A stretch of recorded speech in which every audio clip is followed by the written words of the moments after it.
চলুন এটা সুন্দরভাবে কমপ্লিট করি। পিকচার তো নেওয়াই আছে। প্রথমে নিউ লেয়ার নেব, দেন ইলেকট্রিক্যাল মার্কি টুল নেব, নিয়ে কন্ট্রোলটা চেপে ধরে ড্রাগ করে সুন্দর করে সেট করে নেব। তারপর পেইন্ট বাকেট টুল নিয়ে সেখানে ক্লিক করলেই একটা কালার চলে আসবে, যে কালারটা উপরে থাকবে।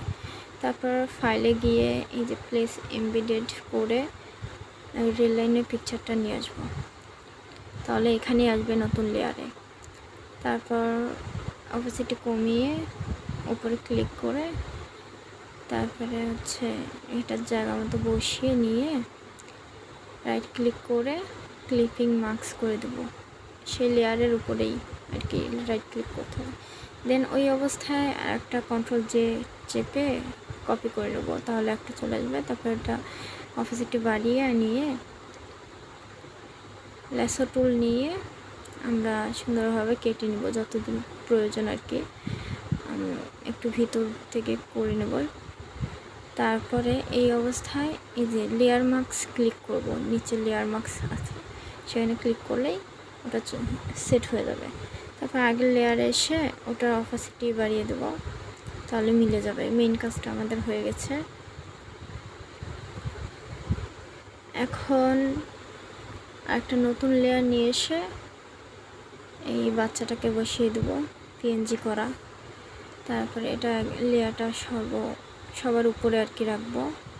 দেন কন্ট্রোল টি চেপে ট্রান্সফর্ম করে এটা ছোট বড় করে নেব আর সেট করে দেব কোথায় রাখবো। তারপরে একটা লেয়ার নিলাম, লেয়ার নিয়ে কালার সেট করে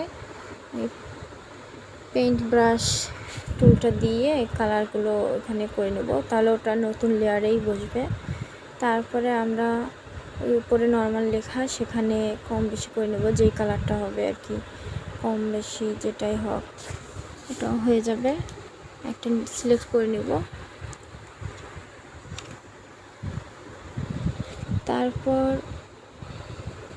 তারপর ওই বাচ্চাটার লেয়ারে এসে কন্ট্রোল চেপে কপি করে নেব।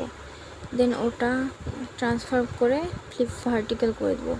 তারপরে কিবোর্ডের ডাউন অ্যারো কি চেপে নিচে নামিয়ে নেব ওটা সুন্দরভাবে।